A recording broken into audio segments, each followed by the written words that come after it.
Well, I'm Desiree Knott, and I am the owner of Gravity Fermentations and Gravity Brewing Company.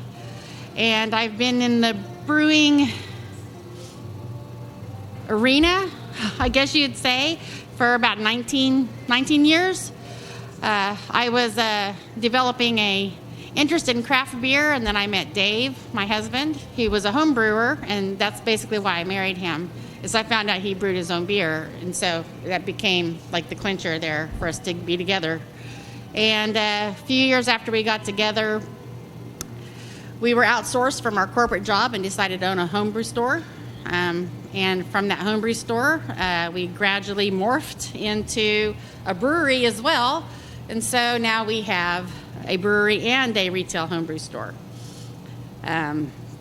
We've had the retail store for 16 years now, and the brewery is getting close to 4 years old. So being a woman in the beer industry has been interesting. I have found that it takes a little bit more work for me on the retail side, especially. Home brewers, they don't realize I can answer their questions. It's taken a while for them to not ask for Dave every time they have a question. The cool part about it has been being involved in the recipe development. So a lot of our kits that we sell on the retail side are kits that I came up with, which has made it fun on the brewing side. I brew the test batches, a lot of our test batches, but Tim and Amanda do the majority of the large batch brewing. Amanda's pretty big on the recipe formulation, and Tim does a lot of the heavy lifting. Honestly, the biggest challenge of being a woman in the beer industry, or a lot of industries, I guess, is being taken seriously.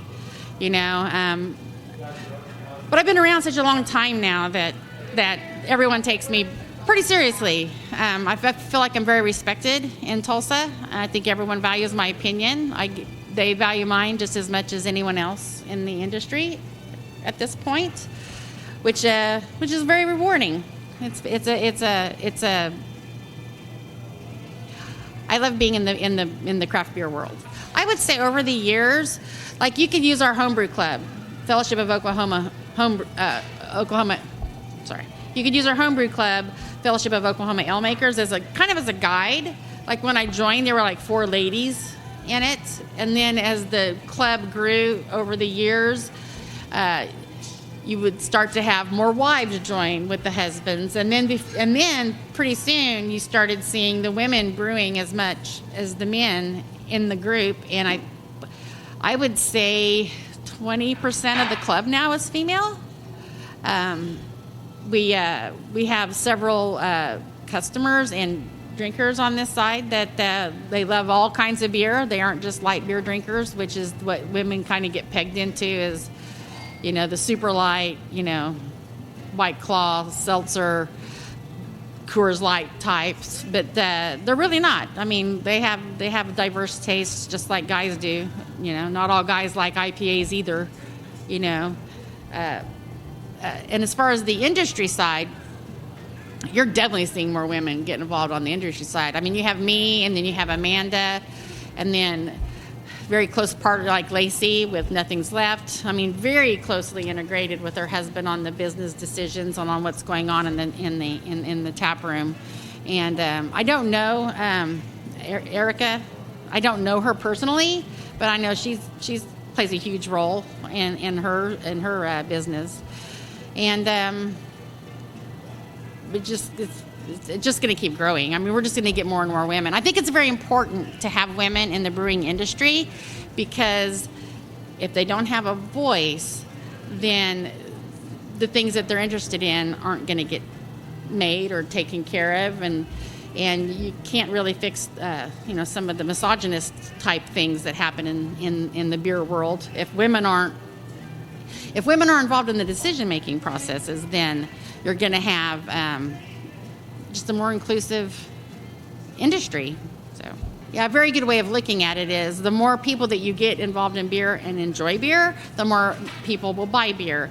And women are 50%. Actually, I think they're more than 50% of the population. So if you can get women interested as much as men are interested, then you basically doubled your revenue stream, which is, critical in a growing industry. Pretty soon you're going to be fighting over, your customer base on who's buying your beer. And if you make women feel comfortable in your space and in the beers that they're drinking, then you're gonna sell more beer. So one of the things that I've done to try to help encourage women to be more into beer and to be a little bit more exploratory, and instead of just sticking to the one kind of beer that they like, because I've been doing this for, like I said, we've had our store for 16 years. So I've done a lot of classes. We used to do a beer for chicks every 6 weeks that I was involved in. We have beer gatherings where it's female centric, so that basically only women are invited, so that you can talk about different beer styles, so that they can feel more comfortable in an environment where a lot of beer terminology is being thrown around. So I definitely do consider myself a beer educator. I get teased a little bit by the ladies over, they're surprised at how much I know about brewing beer. And I'm like, well, I've been doing it a while. But yeah, education has been a big part of my, big part of my life is when I got into beer, is educating women on it. Okay, so when I was growing up, I thought I was going to be an astronaut. And then about the age of 14, I realized that wasn't going to happen. And then I was in IT forever. Honestly, I wasn't really interested in beer until my mid-30s. And I actually had a friend, this was before I met my husband, Dave. I had a friend who brewed beer, and I used to say, you're not brewing me beer anymore, you should just give me your equipment so I can learn how to brew beer. And then I met Dave, and he brewed beer. So, like I said, that was the clincher there. But I didn't like beer until I discovered there was beer other than Budweiser, because I thought it was just this. I just didn't like it. And then when I discovered that there was a lot of other styles out there and beer out there that had a lot more flavor, my transition beer, I guess you would say, into the craft beer world was Hoegaarden. I had just never tasted anything like that before, a Belgian wit beer, and it was fascinating. And then I found out, not long after that's not the beer that most beer nerds are into. But I still love a good wit beer. They're very good. It's a very good beer. But it is funny how I had no idea I was going to be doing this, that's for sure. I thought I was going to be a, computer geek for the rest of my life. And I must say this is a lot more fun. What beer means to me in my life is friends. I mean, the community of friends that I have now, I would not have if we had not gone on this adventure. So, virtually all the people I associate with now are is because of beer. So I just feel like I've met the most amazing people, and that's what makes it so fulfilling in the end, is just all the friends and then even your acquaintance friends. There's so many people that I feel connected to that I maybe not even know that well, but because of beer, you're friends.